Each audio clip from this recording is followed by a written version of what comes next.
فاعبد الله مخلصا له الدين، ألا لله الدين الخالص. إن الحمد لله نحمده ونستعينه ونستغفره ونعوذ بالله من شرور أنفسنا ومن سيئات أعمالنا. من يهده الله فلا مضل له ومن يضلل فلا هادي له، وأشهد أن لا إله إلا الله وحده لا شريك له، وأشهد أن محمدا عبده ورسوله صلى الله عليه وعلى آله وصحبه وسلم. يا أيها الذين آمنوا اتقوا الله حق تقاته ولا تموتن إلا وأنتم مسلمون. يا أيها الناس اتقوا ربكم الذي خلقكم من نفس واحدة وخلق منها زوجها وبث منهما رجالا كثيرا ونساء، واتقوا الله الذي تساءلون به والأرحام إن الله كان عليكم رقيبا. يا أيها الذين آمنوا اتقوا الله وقولوا قولا سديدا يصلح لكم أعمالكم ويغفر لكم ذنوبكم، ومن يطع الله ورسوله فقد فاز فوزا عظيما. أما بعد، فإن أصدق الحديث كتاب الله، وخير الهدي هدي محمد صلى الله عليه وسلم، وشر الأمور محدثاتها، وكل محدثة بدعة، وكل بدعة ضلالة، وكل ضلالة في النار. اللهم علمنا ما ينفعنا وانفعنا بما علمتنا وزدنا علما نافعا وعملا متقبلا. إخوتي في الله، اليوم إن شاء الله تعالى وبإذنه وفضله علينا نشرع في قراءة تفسير سورة المسد. سورة المسد. نعم.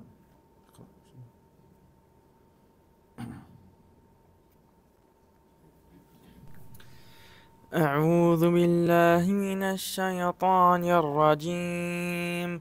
بسم الله الرحمن الرحيم.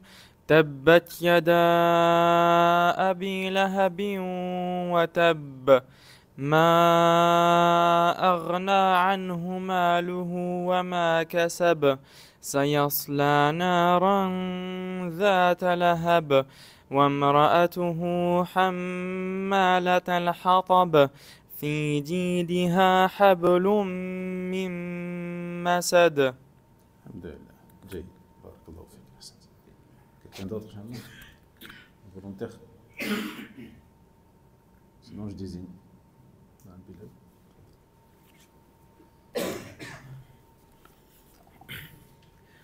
أعوذ بالله من الشيطان الرجيم. بسم الله الرحمن الرحيم. تبت يدا أبي لهب وتب. وتب شدد الباء حتى في القلقلة، حتى في القلقلة شدد الباء. وتب تبت يدا أبي لهب وتب، ما أغنى عنه ماله وما كسب. لا، دون شدة. الشدة على الباء الأولى، الآية الأولى، الثانية، الثالثة، الرابعة، ما في شدة. كسب وما كسب أعد.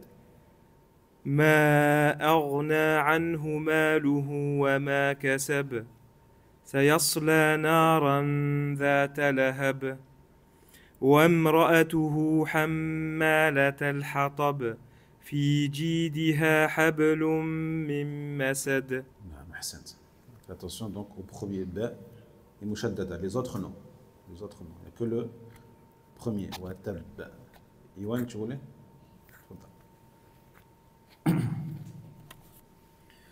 أعوذ بالله من الشيطان الرجيم. بسم الله الرحمن الرحيم.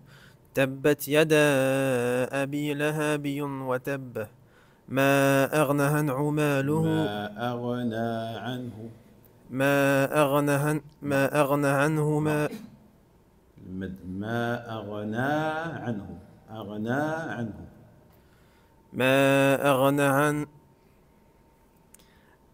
ما أغنى عنه ما أغنى عنه ما أغنى ما أغنى عنه ما أغنى عنه ما أغنى عنه ما أغنى عنه ما أغنى عنه ما أغنى عنه ما أغنى عنه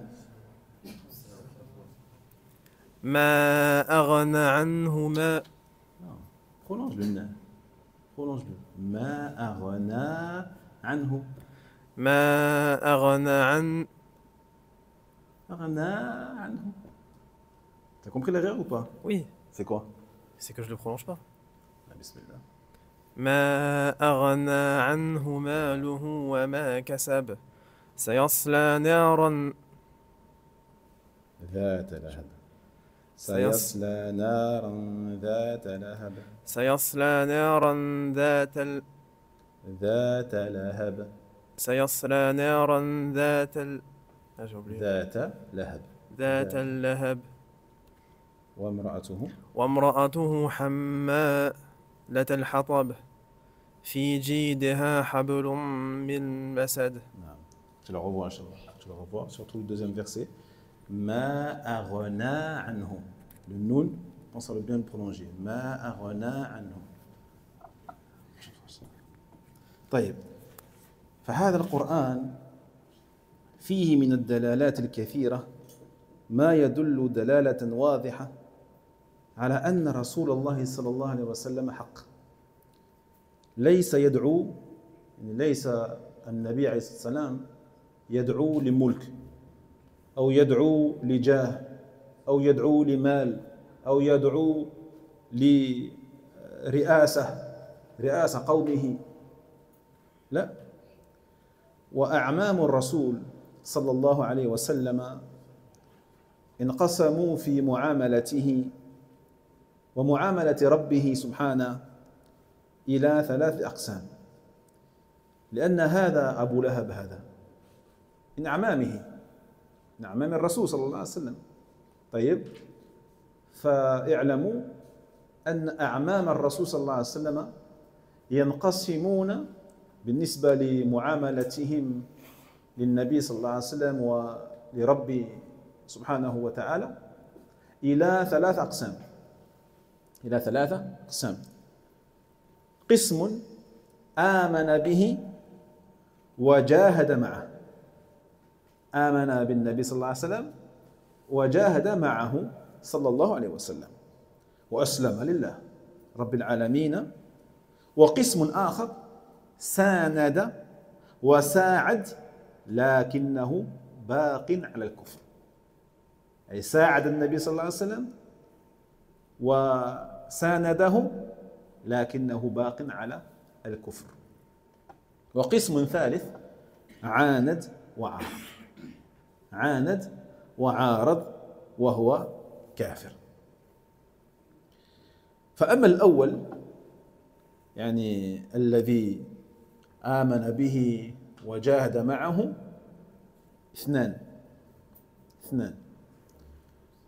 العباس ابن عبد المطلب، العباس ابن عبد المطلب وحمزة ابن عبد المطلب رضي الله عنهما. لكن حمزة أفضل من العباس، حمزة كان أفضل أو يعتبر أفضل من العباس. لماذا؟ لأن حمزة من أفضل الشهداء، من أفضل الشهداء عند الله سبحانه وتعالى. ووصفه النبي صلى الله عليه وسلم بأنه أسد الله، بأنه أسد الله وأسد رسوله صلى الله عليه وسلم. واستشهد رضي الله عنه في أحد في السنة 3 من الهجرة، في سنة 3 من الهجرة. Qui est-ce qui a le tafsir sous les yeux? Le cheikh. Tu l'as, Bilal? Toi aussi, Yohan? Ils ont mis quoi comme année? En quelle année ils ont dit? في سنة الثانية هذا خطأ في الثالثة في الثالثة صححه إن شاء الله تعالى corrigé في الثالثة ليس في الثانية c'est la troisième année et non la deuxième غزوة أحد طيب il dit ici le cheikh rahimahullah ta'ala donc le Coran al-Karim contient de nombreuses preuves, des preuves évidentes, des preuves claires sur la véracité du messager d'Allah sallallahu alayhi wa sallam. Ces preuves-là qui nous montrent que An-Nabi sallallahu alayhi wa sallam n'est pas venu en demandant d'avoir la suprématie ou pour avoir l'autorité sur les autres ou pour avoir la gouvernance ou pour avoir de l'argent ou pour avoir une fonction haut placée. Hein? Il n'est pas venu pour ça. Walhamdulillah. Et on voit que s'il avait voulu ça, eh bien, ça aurait été simple pour lui car il avait dans sa famille des gens haut placés. Il avait dans sa famille, parmi notamment ses oncles, etc., des gens parmi les dignitaires de Quraysh. Mais il a préféré appeler à Allah tabaraka wa ta'ala et au tawhid, quitte à se mettre à dos sa propre famille. Sa propre famille. Donc, cette sourate parle d'un des oncles du prophète Mohammed sallallahu alayhi wa sallam. Parmi ses a'mam. Wal-'am huwa akhu al-ab. Akhu al-ab. Ou akhu al-um yuqal lahu khal. Donc, al-'am en arabe, c'est le frère du père. D'accord? Ammi, c'est l'oncle, mais du côté du père. D'accord? Ça, c'est l'am. Ou al-khal, c'est l'oncle du côté de la mère. Taïb. Donc, parmi les frères de son père, qui s'appelait comment son père? Le prophète Abdullah. Donc, parmi les frères d'Abdullah, il y avait Abu Lahab. Il y avait ce Abu Lahab. Donc, il faut savoir que les oncles paternels du prophète Mohammed sallallahu alayhi wa sallam, on peut les diviser en trois. On peut les catégoriser en trois. Il y a ceux qui ont cru en lui, ceux qui ont cru au prophète Mohammed sallallahu alayhi wa sallam et qui ont lutté avec lui contre les ennemis de l'islam. Et donc qui ont embrassé l'islam et qui se sont soumis à Allah subhanahu wa ta'ala. On a une deuxième catégorie parmi ses oncles, ce sont ceux qui l'ont aidé, qui l'ont protégé, qui ont pris sa défense, mais qui sont restés sur el-kufr, sur l'incroyance, ou qui est resté, parce qu'il n'y en a eu qu'un seul, en vrai. Et la troisième catégorie, eh bien, ceux qui ont refusé totalement d'embrasser l'islam et ne l'ont pas aidé, ni ne l'ont protégé, mais au contraire ont essayé de lui faire du mal. Ont essayé de lui faire du mal ou lui ont fait du mal. Taïeb. Donc la première catégorie, ceux qui ont embrassé l'islam et qui ont combattu avec lui, sallallahu alayhi wa sallam, il y en a deux. Il y a Al-Abbas ibn Abdul Muttalib et Hamza ibn Abdul Muttalib, radiyallahu anhuma. Mais Hamza, on doit croire qu'il est meilleur que l'Abbas. Les deux ont des grands mérites. Mais le second, Hamza, a plus de mérites. Pourquoi? Eh bien, car il fait partie des meilleurs martyrs, shuhada, des meilleurs martyrs auprès d'Allah subhanahu wa ta'ala. Le prophète sallallahu alayhi wa sallam l'a même qualifié de Asadullah, le lion d'Allah, et le lion du messager sallallahu alayhi wa sallam. Et donc il est décédé en martyr lors de la bataille de Uhud, lors de la 3e année après l'hégire du prophète sallallahu alayhi wa sallam. D'accord? Donc sur le livre il y avait marqué la 2e année. C'est une erreur. Par contre, on sait que le prophète sallallahu alayhi wa sallam, il avait plus que, là si on compte, ça fait combien? 1, 2, 3, Quatre oncles. Et on sait qu'il avait bien plus d'amam. Il avait plus de 10 oncles. Plus de 10. Alors pourquoi ici on n'a parlé que de ces 5? Avant quoi?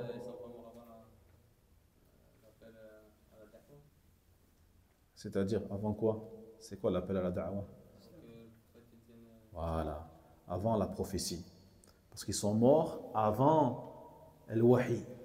Ils sont morts avant le wahi. Donc eux, on ne les compte pas.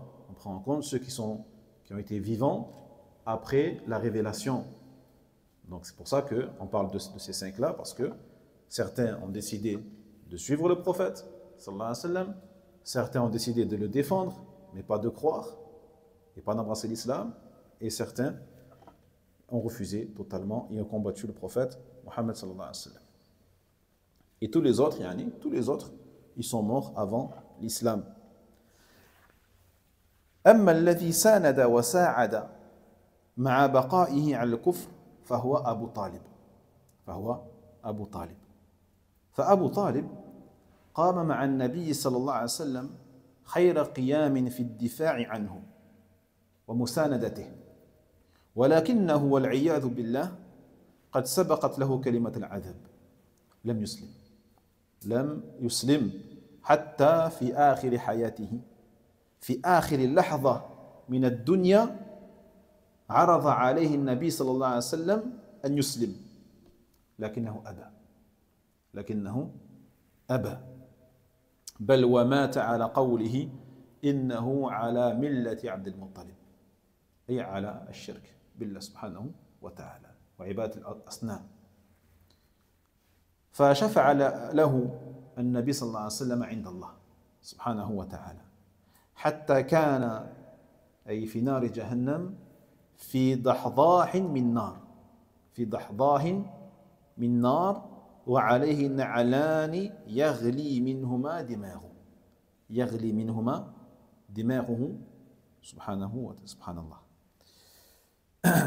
Quant à celui qui a pris sa défense et qui l'a aidé, qui l'a soutenu, mais qui n'a pas embrassé l'islam, et ce jusqu'à sa mort, eh bien c'est Abu Talib. Donc Abu Talib, comme on l'a dit encore une fois, a pris la défense du prophète Mohammed sallallahu alayhi wa sallam d'une très belle manière. Il a aidé et il a soutenu dans ses épreuves. Mais, hélas, pour lui, le destin qui était déjà donc écrit de la part d'Allah tabaraka wa ta'ala, et qui est aussi le choix qu'il a fait lui, Abu Talib, il a fait le choix de ne pas croire. Et le choix de demeurer sur la religion de son ancêtre, Abd al-Muttalib, qui est l'association et l'adoration des idoles, des statues et des fausses divinités.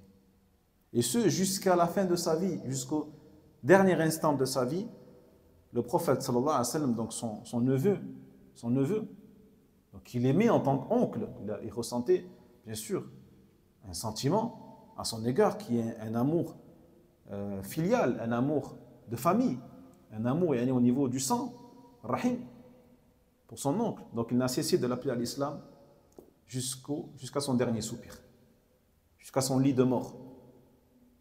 Il disait, Ya ammi, qul la ilaha illallah, qul la ilaha illallah, kalima, uhaj biha laka inda Allah tabarak wa ta'ala. Une parole, si tu l'as dit, je pourrais argumenter pour toi, Yawm al-Qiyamah. Je pourrais intercéder pour toi, Yawm al-Qiyamah. Dis la ilaha illallah avant de mourir. Mais hélas, il y avait des gens à côté, parmi les amis et l'entourage d'Abu Talib, qui le faisaient culpabiliser. Lorsqu'ils voyaient qu'il était proche d'accepter l'islam, ils le faisaient culpabiliser. Ils lui disaient, est-ce que tu vas délaisser la religion de tes ancêtres? Est-ce que tu vas délaisser la religion de ton père, Abd al-Muttalib? N'as-tu pas honte? Hein? Et à chaque fois, le prophète il revenait à la charge. Il disait, Ya mais qul la ilaha illallah, les écoute pas. Et il revenait à la charge encore. Et il revenait à la charge. Jusqu'à ce qu'il meure sur la parole innahu ala millati Abdul Muttalib. Comme quoi il est mort sur la religion de son ancêtre Abdul Muttalib, c'est-à-dire l'association à Allah subhanahu wa ta'ala. Et malgré ça, bien sachez que le prophète sallallahu alayhi wa sallam, il a quand même intercédé pour lui afin qu'il ait le châtiment le moins dur en enfer. Le châtiment le moins dur en enfer.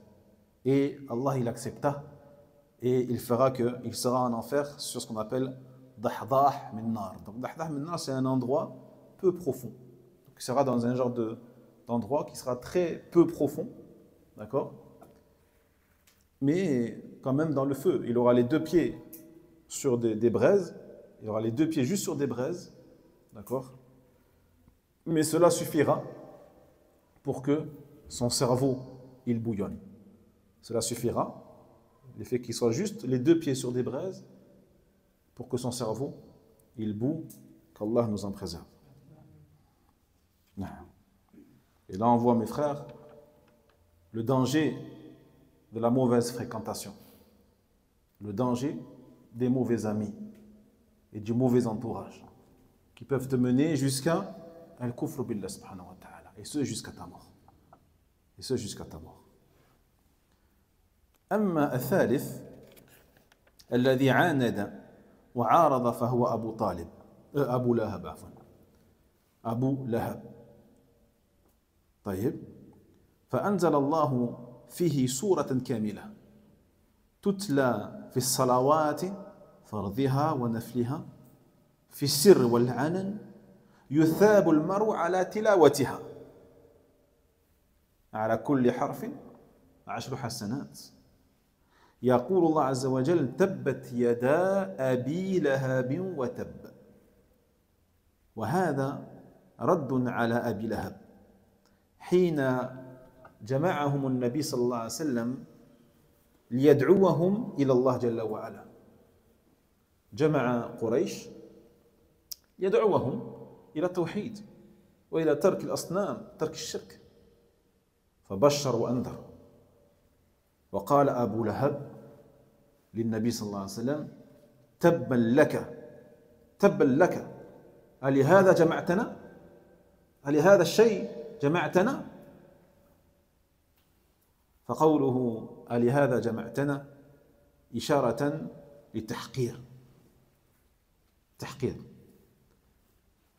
يعني هذا أمر الذي تدعونا إليه أمر حقير، ما يحتاج أن يجمع له زعماء قريش، ما يحتاج هذا أن تجمع زعماء قريش.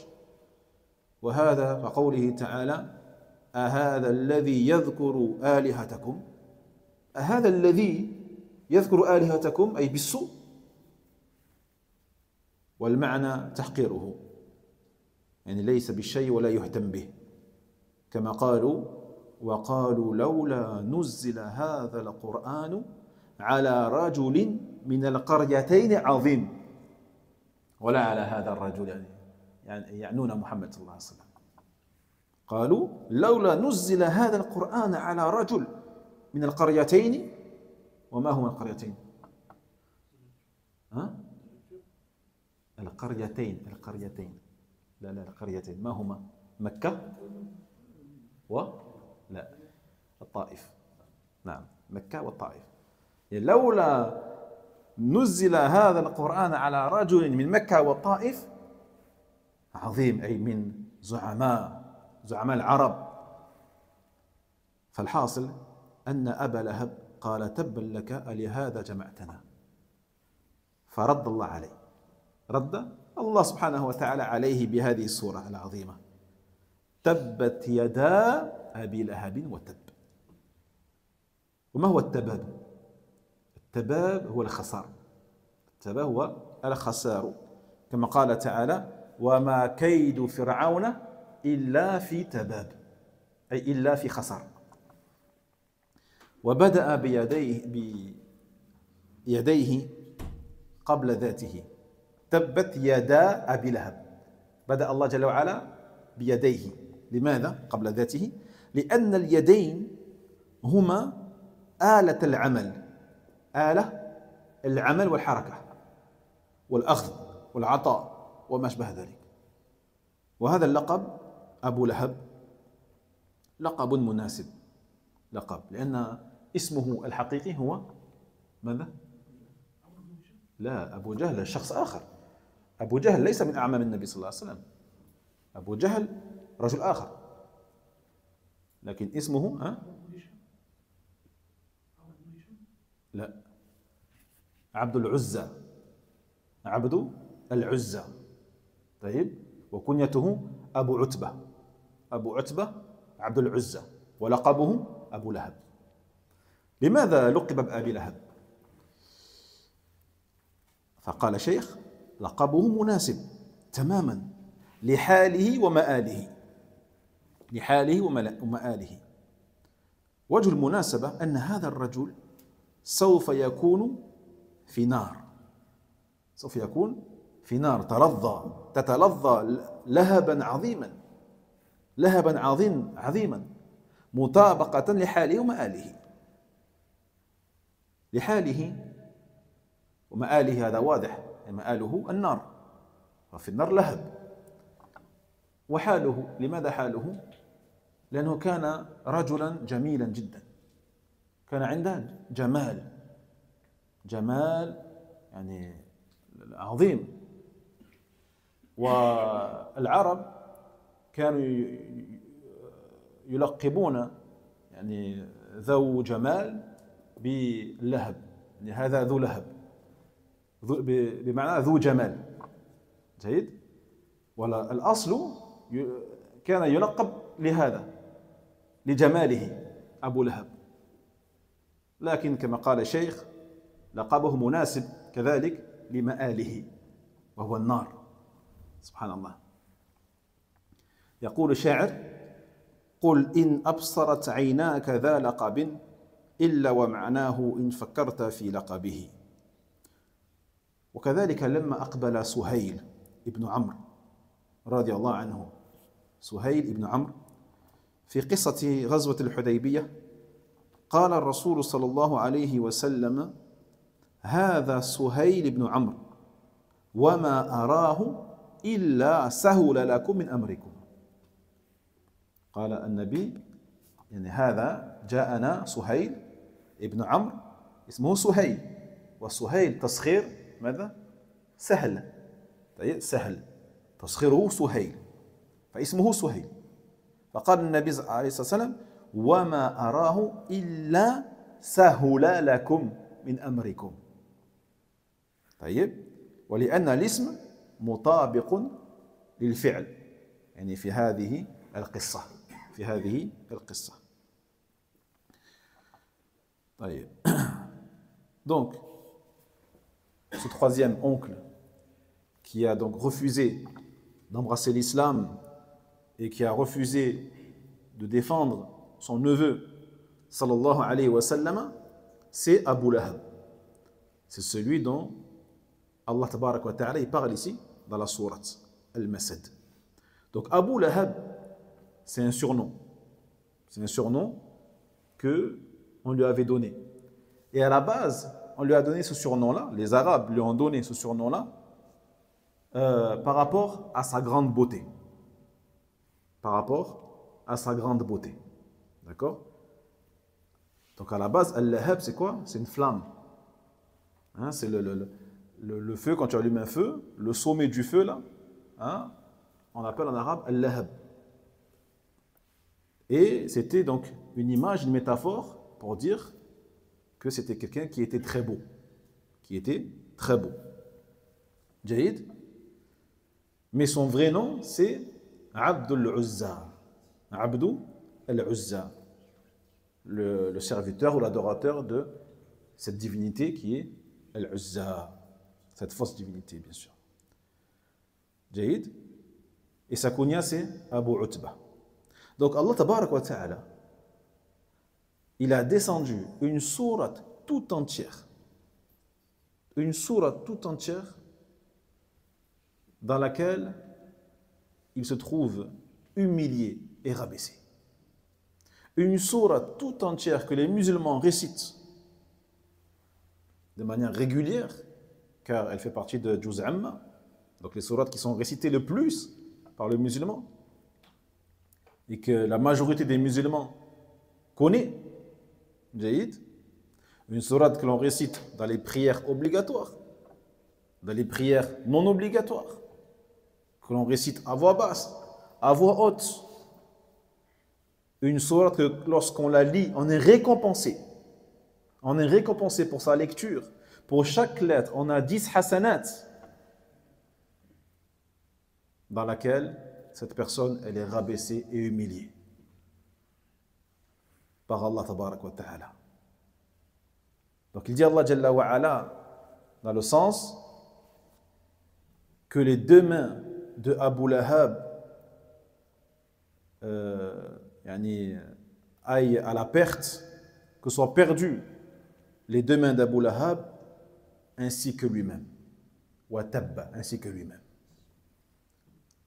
Donc pourquoi Allah tabarak wa ta'ala ici il dit ça? Eh bien, pour répondre justement à ce qu'il avait dit à Abu Lahab. Le jour où le prophète sallallahu alayhi wa sallam a réuni les dignitaires de Quraysh. Les dignitaires de Quraysh, les gens notables, les chefs de cette famille Quraysh. Il les a réunis afin de les appeler au tawhid. Afin de les appeler au tawhid et à délaisser les idoles et les fausses divinités. Donc il commença à leur annoncer la bonne nouvelle pour celui qui accepterait. La bonne nouvelle du pardon, la bonne nouvelle du paradis, la bonne nouvelle de la rahma d'Allah tabarak wa ta'ala. Mais également, il les a avertis contre l'enfer, contre le châtiment, pour ceux qui refuseront d'embrasser l'islam. Et là, Abu Lahab, lorsqu'il entendit cela, il dit au prophète Mohammed sallallahu alayhi wa sallam, donc, qui était son neveu, il a dit « Tabbal laka » que tu sois perdu, que tu sois voué à la perte. Est-ce pour cela que tu nous as réunis? C'est pour ça que tu nous as réunis? Pour nous parler de ces choses-là? Donc, cette phrase-là d'Abu Lahab, elle montre une chose. Elle montre du mépris, tahqir, du mépris à l'égard du message du prophète Mohammed sallallahu alayhi wa sallam, qui est al-tawhid. Qui est al-tawhid. Donc, non seulement il a refusé d'adhérer au monothéisme, mais en plus il a montré du mépris et du dédain et de l'orgueil vis-à-vis du tawhid et donc vis-à-vis d'Allah subhanahu wa ta'ala, comme si il n'avait pas besoin de réunir tous ces dignitaires, tous ces gens nobles, tous ces gens importants pour les appeler à ça. Appelle-nous à faire du commerce, appelle-nous à faire de l'argent, appelle-nous à aller faire des guerres, à aller combattre tel ou tel peuple. Tu nous as réunis pour ça, pour le tawhid. Fahada tahqir, mépris. Jaïd, comme il dit Allah subhanahu wa ta'ala, rapportant une de leurs paroles, ils ont dit, dans le sens, et ils ont dit, pourquoi ce Coran n'a pas été descendu sur un homme d'une des deux villes, c'est-à-dire Mecca et Taïf, sur un homme noble, un grand homme important. Pourquoi a-t-il été descendu sur cette personne qui est Muhammad sallallahu alayhi wa sallam? Donc cette parole-là aussi qu'ils ont dite, qui est pourquoi le Coran n'a pas été descendu sur un autre homme important de la Mecque ou de Taïf, ça montre quoi? Ça montre aussi du tahqir, du mépris pour le prophète Mohammed sallallahu alayhi wa sallam. Donc ce n'est pas des simples phrases, des simples questions comme ça, c'est des questions qui renferment du mépris, du dédain, de l'humiliation à l'égard du prophète sallallahu alayhi wa sallam, à l'égard du tawhid, à l'égard d'Allah Jalla wa ala. D'accord?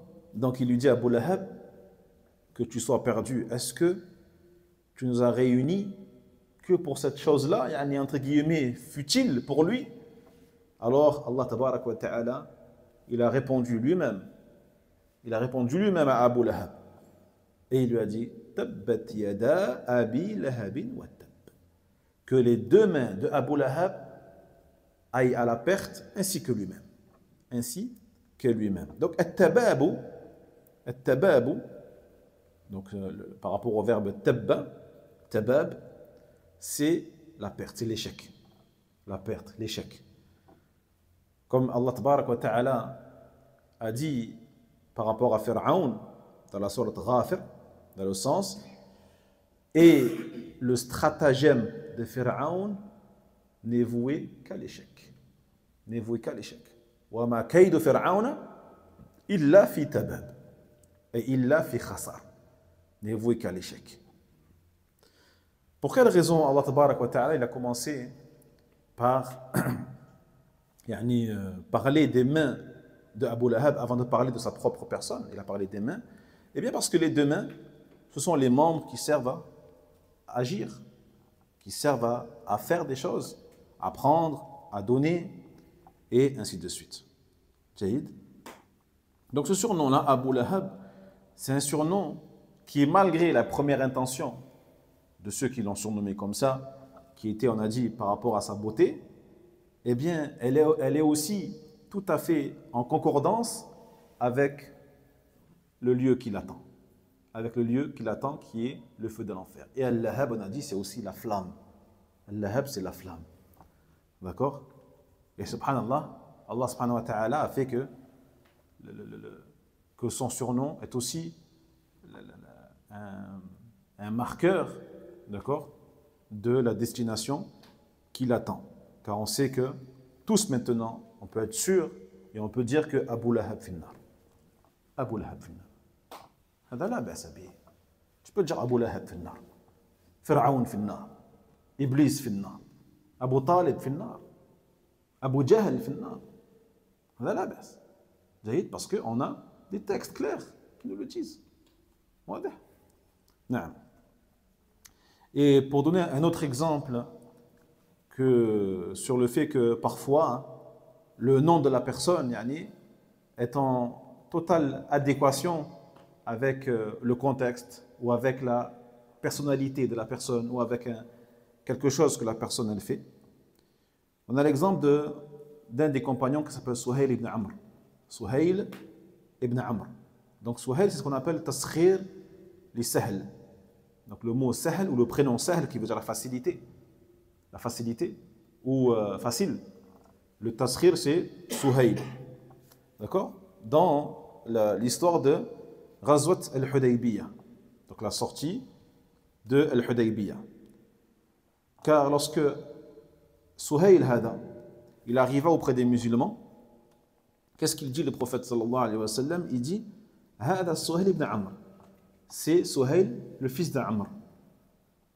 Et je vois qu'une seule chose, je vois que votre affaire sera facilitée. Qad sahula min amrikum.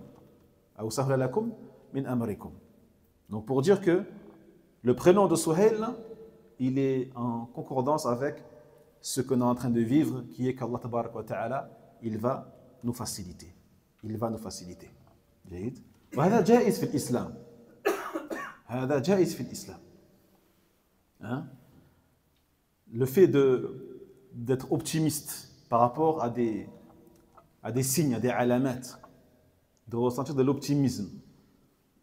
D'accord? Donc, je ne sais pas, un enfant, par exemple, qui doit passer un examen à l'école, Jaïd, et tu prends le mushaf, tu es chez toi, tu prends le mushaf et tu ouvres, et tu tombes sur un ayah où tu as le mot, par exemple, al-najat. Le mot al-najat. Où Allah tabarak wa ta'ala, il parle de al-muflihun. Al-muflihun, mathalan. Eh bien, tu as le droit d'avoir de l'optimisme par rapport à ça. Tu dis, Inch'Allah ta'ala, Yani que par rapport au fait que je sois tombé sur ce verset-là maintenant, yani c'est un signe, Inch'Allah Ta'ala, et on peut être optimiste et espérer qu'il obtienne son examen. مثلا هذا لا بأس به, comme il a fait ici le prophète Mohammed sallallahu alayhi wa sallam. Par contre, le contraire il est interdit. Le contraire il est interdit. De dire par exemple, ah, ça c'est un mauvais signe. Ça c'est un mauvais signe. التشاؤم. التشاؤم لا يجوز. On appelle التشاؤم le fait de voir par exemple, je sais pas moi, un chat noir ou là, un signe, un mauvais signe et tout. هذا لا. المسلم لا يتشائم. لا يتشائم. ولكن يتفاءم. تفاؤم لا بأس. L'optimisme, voir un signe, tu dis ah ça c'est un bon signe Inch'Allah Ta'ala, ça va bien se passer. Mais le contraire, tasha'um, هذا لا يجوز. جيد. Donc le prénom Souhail, comme on a dit, était en conformité avec ce qu'ils étaient en train de vivre, qui est la facilitation de la part d'Allah Tabarak wa Ta'ala. يقول الله عز وجل ما أغنى عنه ماله. ما أغنى عنه ماله. فما هنا هذه يحتمل أن تكون استفهامية. يحتمل أن يكون استفهامية. أي ما أغنى عنه ماله وما كسب. ما أغنى عنه بمعنى أي شيء أغنى عنه ماله وما كسب. أي شيء. الجواب لا شيء. الجواب لا شيء. يعني لا يغني عنه من الله تبارك وتعالى لا ماله ولا ما كسب. ويحتمل أن تكون ما نافية. ما نافية بمعنى ما أغنى عنه أي لم يغني عنه. لم يغني عنه ماله وما كسب شيئا. وكلا المعنيين متلازمان. متلازمان. ومعناهما أن ماله وما كسب لم يغني عنه شيئا. مع أن العادة أن المال ينفع. إن العادة المال ينفع. فالمال يفدي به الإنسان نفسه. لو تسلط عليه عدو وقال أنا أعطيك كذا وكذا. أنا أعطيك مالا أو مبلغا من المال وأطلقني. أطلقني فيطلقه. لكن قد يطلب مالا كثيرا أو قليلا. ولو مرض انتفع بماله لشراء الدواء وهكذا. ولو جاع انتفع بماله. فالمال ينفع. المال ينفع. ولكن النفع الذي لا ينجي صاحبه من النار ليس بالنفع. النفع الذي لا ينجي صاحبه من النار يعني في الحقيقة ليس بالنافع. ولهذا قال تعالى ما أغنى عنه ماله يعني من الله شيئا. Puis il dit Allah Tabaraka wa Ta'ala dans le sens maluhu, donc son argent. Son argent ou ses biens ne lui serviront à rien. Ou, si on prend le premier tafsir, à quoi serviront son argent et ce qu'il a acquis. Parce que le main ici, il dit les cheikh, il peut avoir deux sens. Un sens de questionnement. Ma hada. C'est un ma istifhamiyya. Ma hada. Qu'est-ce que c'est? Hada ma istifhamiyya. Il y a aussi le ma nafiya. Ma hadara fulan. Un tel n'est pas présent. Ma hadar. Il n'est pas présent. Il n'était pas présent. Donc, soit on peut dire que c'est un ma de questionnement, et dans ce cas-là, dans ce cas-là, il aura le sens de à quoi serviront ces biens, à quoi serviront ce qu'il possède contre Allah tabarak wa ta'ala. La shay, à rien. D'accord?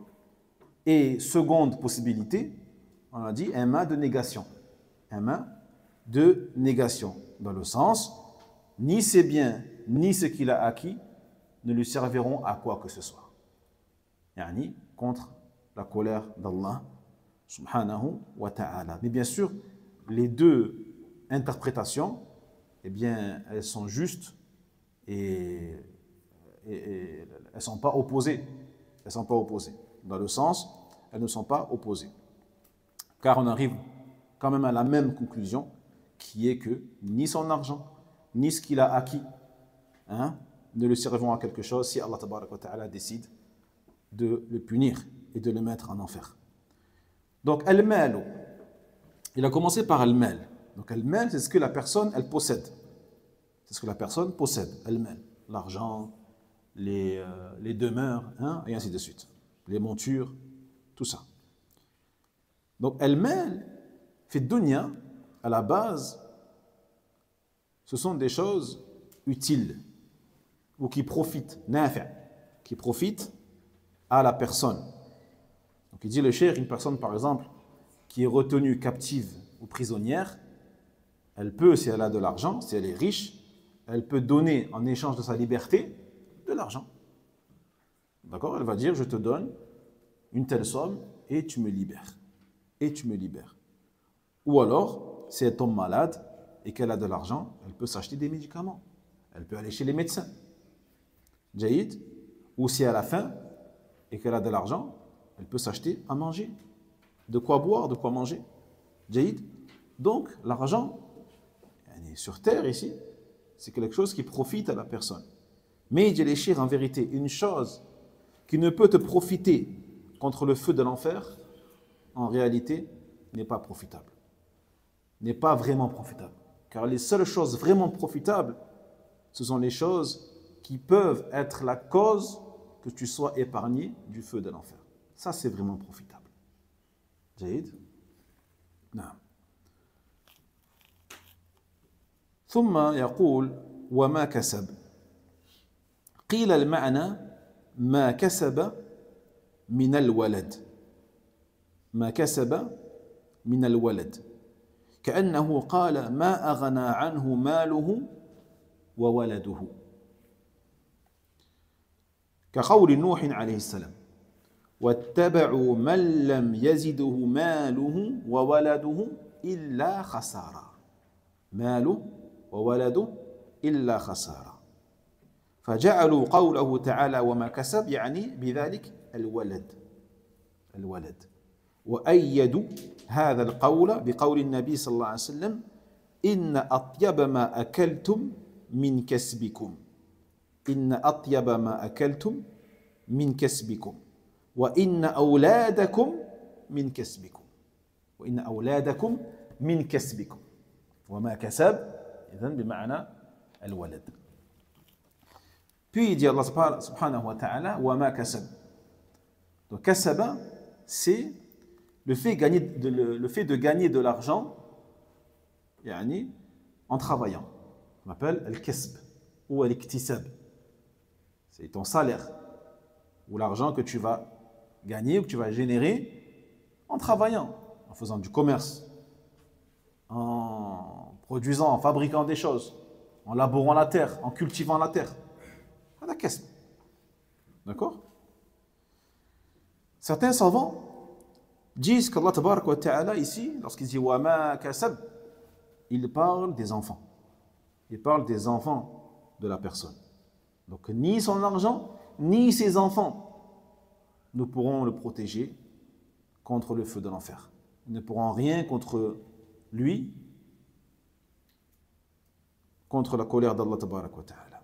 Donc c'est comme si Allah disait, dans le sens, ni son argent, ni ses enfants ne lui seront utiles à quoi que ce soit face à Allah subhanahu wa ta'ala. Et ceci renvoie également à la parole de Noé, alayhi salam, lorsqu'il a dit dans le sens, et ils ont suivi ceux ou celui que l'argent et les enfants n'ont fait que rajouter de la perte. Ils ont suivi celui dont l'argent et les enfants n'ont fait que lui rajouter davantage de l'échec et de la perte. Jaïd. Donc, on a dit ici, wama kasab, c'est-à-dire l'enfant ou les enfants de la personne. Et cela est aussi appuyé, ce tafsir, il est également appuyé par le hadith du prophète Mohammed sallallahu alayhi wa sallam qui a dit que la meilleure chose que vous consommez, in atyaba ma akaltum, que vous consommez ou que vous utilisez et que vous profitez, wadih min kasbikum. La meilleure chose que vous consommez, c'est la chose que vous avez gagnée de votre travail. De votre travail. Ce n'est pas une chose qu'on vous a donnée, en sadaqa ou en cadeau, mais c'est les choses que vous avez reçues et qui est le fruit de votre travail. Le fruit de votre travail. Encore une fois, tijara, zira'a, sina'a, l'industrie ou la fabrication ou l'artisanat, l'agriculture, le commerce. C'est la meilleure chose, le meilleur argent que tu puisses avoir et consommer, c'est celui-là. C'est celui-là. Puis il dit wa inna awladakum min kasbikum. Et vos enfants font partie de votre kasb, de votre salaire, entre guillemets. D'accord? De ce que vous gagnez. Et na'am, parce que c'est l'homme, c'est la partie également pour avoir des enfants, il a fait des causes. Il a fait des efforts, il a dépensé, il s'est marié, il a fait des causes pour justement avoir des enfants. C'est pour ça que par rapport à ce hadith, les ulama ils disent que l'argent de l'enfant, eh bien, c'est aussi l'argent de son père. C'est aussi l'argent de son père. C'est-à-dire que le père a le droit d'utiliser l'argent de son fils sans même sa permission. Sans même sa permission. Car il dit le prophète Mohammed sallallahu alayhi wa sallam wa inna awladakum min kasbikum. Donc leur argent qu'ils ont gagné, eh bien, il appartient aussi à son père. Il appartient aussi à son père. Bien sûr, à condition qu'il ne l'utilise pas dans le haram ou qu'il ne gaspille pas et que cela ne nuise pas à son enfant. D'accord? À condition que cela ne cause pas du tort à son enfant. Même si l'enfant est pubère. Bien sûr, même s'il est pubère. Même s'il est pubère. واضح؟ والصواب أن الآية أعم من هذا وأن الآية تشمل الأولاد وتشمل المال المكتسب الذي ليس في يده الآن وتشمل ما كسبه من شرف وجاه وكل ما كسبه مما يزيده شرفا وعزا فإنه لا يغني عنه شيئا ما أغنى عنه ماله وما كسب. Donc, ce qui est correct par rapport au tafsir du verbe kasab ici, ou ama kasab, c'est que cela est plus général que ça. Ce n'est pas seulement les enfants, mais ça englobe tout ce que la personne, elle peut gagner, et elle peut posséder. Donc ça englobe les enfants, ça englobe tout ce que la personne a gagné, que cet argent-là soit entre ses mains aujourd'hui, ou n'est pas entre ses mains aujourd'hui. Que ce soit également une fonction ou une place qu'il a dans la société. Cela fait également partie de al-kasb. Une chose qui va faire que la personne soit honorée dans la société. Toutes ces choses-là, l'argent, les enfants, la fonction, la place, le métier, la profession, la famille, le clan, la patrie, la nation, le pays, toutes ces choses-là ne serviront à rien face à la colère d'Allah tabaraka wa ta'ala et face au décret d'Allah jalla wa ala s'il a décrété qu'il te mettra dans le feu de l'enfer, qu'Allah nous en préserve. Car Allah dit Ma aghna anhu maluhu wa ma kasab. Ni ses biens et ni toutes ces choses-là qu'on a mentionnées ne serviront à rien. Ne serviront à rien. Sayasla naran dhat lahab. Sayasla naran dhat lahab. السين هنا في قوله تعالى سيصلى. طيب الفعل يصلى. لكن الله جل وعلا قال سيصلى. السين هنا يقال للتنفيس. التنفيس المفيد للحقيقة والقرب. المفيد للحقيقة والقرب. أي كتب عليه أنه يصلى في النار ويصلى نارا ذات لهب. هذا مكتوب، هذا مكتوب، لا فرار. وكذلك يدل على القرب، على قرب يعني حضوره في النار أو تصليته النار. يعني أن الله تعالى توعده بأنه سيصلى نارا ذات لهب عن قريب، عن قريب. لأن متاع الدنيا والبقاء في الدنيا مهما طال الحياة الدنيوية والبقاء في الدنيا مهما طال، فإن نعم شغل في شو، فإن الآخرة قريبة، فإن الآخرة قريبة. حتى الناس في البرزخ وإن مرت عليهم سنون الطوال فكأنها ساعة، فكأنها ساعة، كما قال سبحانه وتعالى: كأنهم يوم يرون ما يوعدون لم يلبثوا إلا ساعة من نهار، إلا ساعة من نهار بلاغ فهل يهلك إلا القوم الفاسقون. وشيء مقدر بساعة، شيء مقدر بساعة من نهار فإنه قريب، فإنه قريب. Puis il dit Allah Tabaraka wa Ta'ala dans le sens, et il brûlera dans un feu pourvu de flammes, dans un feu pourvu de flammes. ذات لهب. Donc on voit ici qu'Allah Tabaraka wa Ta'ala il a utilisé lahab, le laqab de Abu Lahab, mais ici dans le sens pas de la beauté mais du feu et des flammes. Sin, la lettre sin qu'il y a devant le verbe yasla, qui veut dire brûler. Yasla. On va dire ça, yasla. Donc le sin ici, il indique un futur. Mais un futur comment? Proche. Comment on exprime le futur lointain? Sawfa. Sawfa, futur lointain. Al-mustaqbal al-ba'id. Al-mustaqbal al-qarib, bis-sin. طيب سأفعل كذا وكذا يعني عن قريب. Je vais bientôt faire ceci et cela. سأفعل. Donc le signe ici, il indique ça. Il indique non seulement que son châtiment dans le feu de l'enfer, il est proche. Il n'est pas lointain. Il est proche. Et ça exprime également que cela va arriver et qu'il n'a aucun échappatoire. Il n'a aucun échappatoire. Il haqiqa. Que cela est déjà écrit depuis très longtemps et qu'il ne pourra pas échapper à son destin.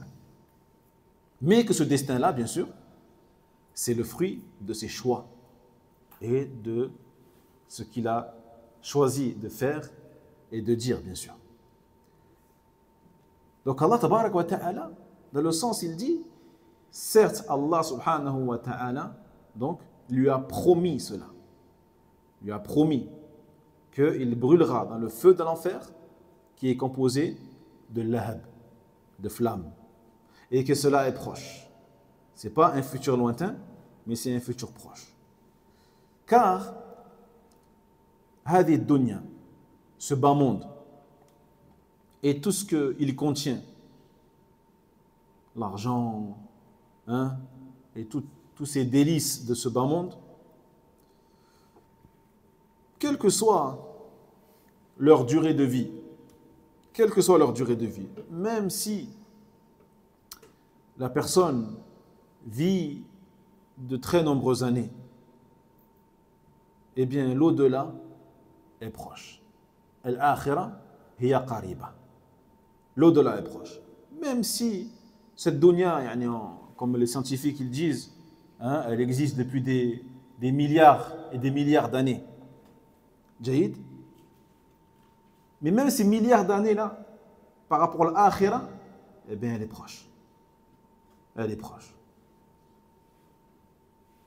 Les gens qui sont dans Al-Barzakh, donc dans le monde intermédiaire entre ce bas monde et l'au-delà, même s'ils sont restés, et aujourd'hui beaucoup sont, combien d'êtres humains? Des milliards, depuis Adam alayhi salam, sont toujours dans Al-Barzakh à l'heure d'aujourd'hui. Des milliards de gens. Eh bien, combien de temps ils vont rester dedans? Si on compte par rapport au temps de la dunya, il y a des milliers d'années qui sont dans le barzakh.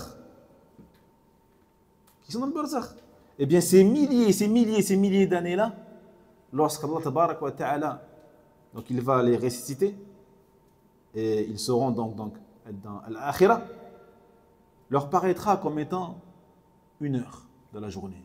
Sa'a wahida. Ce qui nous montre que l'akhirah, il est proche. Il est proche. Dans le sens, Allah tabarak wa ta'ala, il dit, le jour où ils verront ce que leur a promis, eh bien, ils auront l'impression de n'être restés qu'1 heure de la journée. Sa'a min nahar. Qu'1 heure de la journée.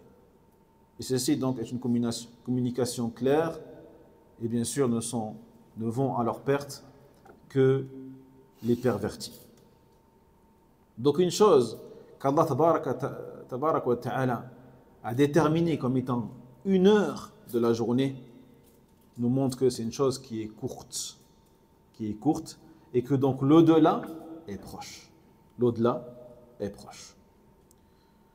وقوله تعالى وامرأته حمالة الحطب يعني كذلك امرأته معه امرأة أبي لهب ستكون معه في النار وهي امرأة من أشراف قريش كانت من أشراف قريش لكن لم يغني عنها شرفها شيئا لكونها شاركت زوجها في العداء والإثم والبقاء على الكفر وقوله تعالى حمالة الحطب قرئت بالنصب والرفع قرئت حمالة الحطب وحمالة الحطب حمالة هذا عند حفص وحمالة عند ورش أما النصب فإنها تكون حالا لامرأة يعني وامرأته حال كونها حمالة الحطب أو تكون منصوبة على الذم لأن النعت المقطوع يجوز نصبه على الذم أي أذم حمالة الحطب وأما على قراءة الرفع فهي صفة لامرأة لهذه المرأة حمالة الحطب حمالة صيغة مبالغة يعني لحاملة حمالة أي تحمله بكثرة تحمل يعني هذا الحطب بكثرة وذكروا أنها تحمل الحطب الذي فيه الشوك وتضعه في طريق النبي صلى الله عليه وسلم من أجل أذى الرسول عليه الصلاة والسلام. On va essayer de faire vite, Inch'Allah, pour finir. Puis il dit Allah tabarak wa ta'ala dans le sens ainsi que son épouse, ainsi que l'épouse de Abi Lahab, la porteuse de bois. La porteuse de bois. Donc également son épouse, elle sera en enfer avec son époux, Abu Lahab. Et elle faisait également partie des femmes dignitaires de Quraysh, des notables, des nobles de Quraysh. Jaïd, malgré ça, sa place ou sa noblesse ne lui serviront à rien face à Allah tabarak wa ta'ala. Pourquoi? Car elle s'est associée à son mari. Elle a suivi son mari dans quoi? Eh bien dans le kufr, dans l'incroyance, dans le péché et dans l'hostilité envers le prophète sallallahu alayhi wa sallam. Et sa parole, hammalat al-hatab, donc la porteuse de bois. Hammala, la porteuse de bois. On a 2 qira'a. On a celle de Hafs où on dit hammalata al-hatab et celle de Warsh où on dit hammalatu al-hatab. Donc si on dit hammalatu, c'est simplement une description de cette femme-là qui était donc une porteuse de bois, qui portait du bois. Et hammalata, on a une forme d'adjectif par rapport à ça, ou un état, c'est un état. Ça indique l'état de cette femme-là qui portait du bois. Ou alors, ça exprime également un blâme. Hammalata al-hatab. Un blâme, une critique à l'encontre de cette femme-là. Parce que grammaticalement, il y a une règle qui dit ça. Une règle qui dit que lorsque le mot il est mansoub, hein, comme ici, cela peut indiquer le blâme et la critique. Jahid. Donc, hammala, c'est ce qu'on appelle sira mubalagha li hamila, la porteuse. Donc, une porteuse, on dit en arabe hamila, ça c'est la base. Mais hammala, on a une forme d'exagération. Hammala, c'est-à-dire qu'elle portait beaucoup ces choses-là. Elle portait beaucoup ces choses-là. Et il faut savoir donc qu'elle portait ces morceaux de bois qui étaient donc épineux, avec des épines, hein, avec des ronces, etc., dans le but d'aller les poser sur là où il marchait le prophète sallallahu alayhi wa sallam, sur les chemins du prophète Mohammed sallallahu alayhi wa sallam qu'il empruntait afin de nuire au prophète sallallahu alayhi wa sallam. وقوله تعالى في جيدها حبل من مسد في جيدها الجيد ما هو الجيد هو العنق هذا هو الجيد العنق أي في عنقها حبل الحبل معروف والمسد هو الليف يعني أنها كانت متقلدة حبلا من الليف تخرج به إلى الصحراء لتربط به الحطب الذي تأتي به لتضعه في طريق النبي صلى الله عليه وسلم. سبحان الله، نعوذ بالله من ذلك. وهذا إشارة إلى دنو نظرتها وأنها أهانت نفسها امرأة من قريش، بل من أشراف قريش من أكابر قبائل العرب، تخرج إلى الصحراء وتضع هذا الحبل في عنقها وهو من الليف مع ما فيه من المهانة أو المهانة، لكن من أجل أذية الرسول صلى الله عليه وسلم. نسأل الله العافية. وبهذا ينتهي الكلام بما يسر الله عز وجل على هذه السورة. Et pour finir, Allah dit fi jidha hablun min masad, et autour de son cou. Donc le jid, c'est le unuq, c'est le cou de la personne. Et donc quand elle sortait pour ramasser ce bois, elle sortait avec une corde en fibre autour du cou. Une corde en fibre autour du cou, jayid, afin d'attacher à l'aide de cette corde-là le bois qu'elle ramassait, afin de l'aider à porter le bois qu'elle ramassait. Donc elle soutenait tout ce bois-là à l'aide de son cou, de sa nuque. Et tout ça dans le but de quoi? Pas pour faire du feu ou pour l'hiver, ou non. C'était juste pour aller chercher du bois, des épines, des ronces, toutes sortes de choses qui pourraient nuire au prophète Mohammed sallallahu alayhi wa sallam. Donc imagine-toi un peu, une femme en plus qui faisait partie des dignitaires de Quraysh.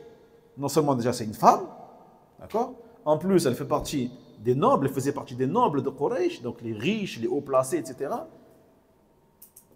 Juste pour nuire et causer du tort au prophète Mohammed sallallahu alayhi wa sallam, elle faisait tous ses efforts jusqu'à donc s'humilier elle-même. C'est une forme d'humiliation qu'elle subissait. Elle sortait elle-même chercher du bois avec une corde autour du cou. Jayid, juste dans ce but-là, dans ce but vil et honteux, qui est donc de nuire, de faire du mal à Nabi sallallahu alayhi wa sallam. On demande à Allah tabaraka wa ta'ala qu'il nous préserve de ce genre de comportement. Walhamdulillah. Wadih. Le mépris, on a dit at-tahrik. Non. Comment on dit le mépris en arabe? At-tahkir. At-tahqir. Tahqir. Il y a maj avec le kaf. Le kaf, il n'y a pas de kaf. C'est un qaf. Qaf. Tahqir. Comment on l'écrit? Tahqir. سمير أعيد. écoute Nourdine écoute. ألف لام أحسنت. c'est bon. الحمد لله بارك الله فيكم والعلم عند الله وآخر دعوانا الحمد لله رب العالمين وصلى الله وسلم على نبينا محمد وعلى آله وصحبه أجمعين. وينجي الله الذين اتقوا بمفازتهم لا يمسهم السوء ولا هم يحزنون.